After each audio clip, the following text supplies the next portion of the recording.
Hello বন্ধুরা, আশা করি বেড়েছি। হ্যাঁ বলো। আশা করি হ্যালো আশা করি কি আশা করি সবাই ভালো আছো। সবাই ভালো আছো।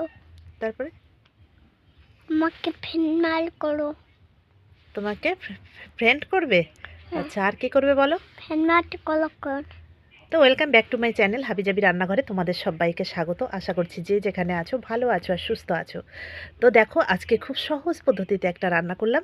কেমন লাগলো সেটা তোমরা একবার দেখে নাও। হ্যালো বন্ধুরা, দেখো বন্ধুরা, আমি এখানে লাঠা মাছ নিয়ে নিয়েছি আর এখানে নিয়েছি খেসারির শাক। তো এই খেসারির শাক দিয়ে আর এই লাঠা মাছ দিয়ে আমি আজকে একটা ঘন্ট করব। তা এমন একটা ঘন্ট করব যে তোমরা কেউ কখনো খেয়েছো কিনা আমি জানি না, তবে আমি আমার মতো করে রান্না করব। তোমরা দেখতে থাকো আর সঙ্গে থাকো। আর যদি ভালো লাগে লাইক কমেন্টের মাঝে অবশ্যই আমাকে জানিয়ে দিও। তবে মাছ দিয়ে ঘন্ট, খেসারি শাকের, ছোলা শাকের ঘন্ট তোমরা অনেকেই খেয়েছো, কিন্তু এই লাঠা মাছ দিয়ে রান্না করলে জীবনেও ভুলবে না যেমন একটা রেসিপি খেয়েছো। তো চলো আমি শাকটা কুচিয়ে নিই আর মাছটা কেটে নিই। রান্না করতে বসেছি আর কড়াইতে আমি এই মুহূর্তে তেল দিয়ে দিলাম। আর মাছে আমি নুন হলুদ দিয়ে নিয়েছি। দেখো, মাছে নুন হলুদটা দিয়ে দিয়েছি। এবার আমি মেখে নিলাম। এবার আমি মাছটা ভালো করে ভেজে নেব। মাছটা দিয়ে দিচ্ছি। এবার মাছটা ভালো করে ভেজে নেব আমি।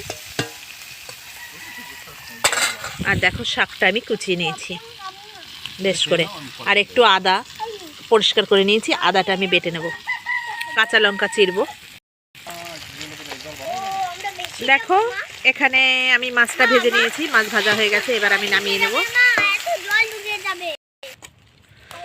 তো দেখো, বাইরে ধোয়া হচ্ছে, তবুও রান্না তো করতেই হবে, খেতে হবে। আমি দুটো তেজপাতা দিয়েছি আর গোটা জিরে দিয়ে দিলাম। এবার আমি কাঁচা লঙ্কা চিরে দিয়ে দেব। এই দেখো, একটু নেড়ে নিলাম। এবার আমি শাকটা দিয়ে দেব। তবে এই শাকটা কিন্তু রান্না খুব সাবধানে করতে হবে। একটু জাল মানে বেশি হয়ে গেলে তাহলে কিন্তু শাকটা টক মারবে এবং খেতে টেস্টি হবে না। তো দেখো, এবার আমি নুন দিয়ে দিলাম।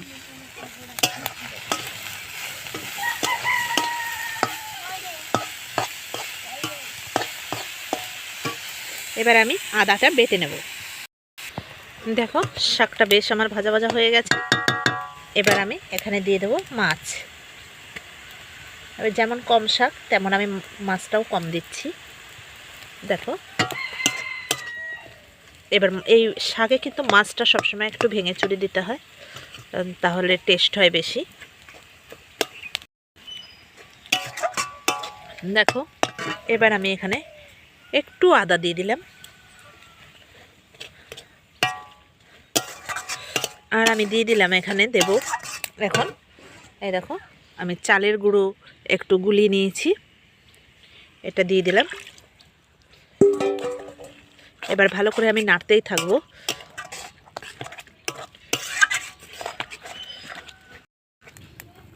দেখো, পারফেক্ট ঘন্ট আমার রেডি হয়ে গেছে। এবার আমি নামিয়ে নেব। দেখো, কালারটা কিন্তু শাকের খুব সুন্দরই রয়েছে। এবার আমি নামিয়ে নিচ্ছি। তো দেখো বন্ধুরা, শাকটা কিন্তু আমি নামিয়ে নিয়েছি আর দেখতে কিন্তু অসাধারণ হয়েছে। যেমন দেখার কালার হয়েছে তেমন কিন্তু খেতেও টেস্টি হবে। তো চলো গরম গরম ভাতে খেয়ে নেওয়া যাক। এবার শাকটা খাওয়া হবে।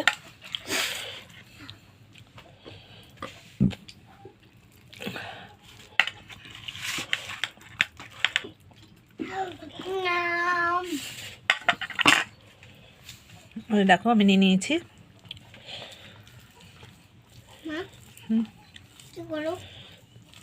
তো খেতে কিন্তু দারুণ হয়েছে। আর এই লাঠা মাছ দিয়ে যদি এই শাকের ঘন্ট রান্না করা যায়, খেসারি শাক বা মটর শাক বা ছোলার শাক, খেতে খেতে তোমাদের মুখ ফিরবে না। আর দেখলে আমি কত সহজভাবে কত সিম্পলভাবে রান্নাটা করলাম। খেতে কিন্তু সিম্পল হবে না, খেতে কিন্তু অসাধারণ টেস্ট হবে।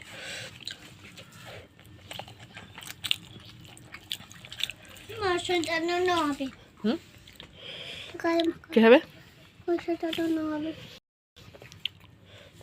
নো, বলো।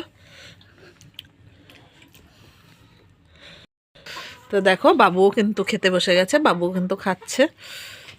দেখো দেখেছো বাবুর মুখটা দেখো, খেতে বসে মানে ভাত তো খায় সমান সমান, এই রং ঢং। তো চলো, খেতে কিন্তু অসাধারণ টেস্ট হয়েছে। তোমরাও এভাবে ট্রাই করে দেখতে পারো, যদি যারা খেয়েছো তো জানো, আর যারা না খেয়েছো অবশ্যই ট্রাই করে দেখো। চলো টাটা, বাই বাই।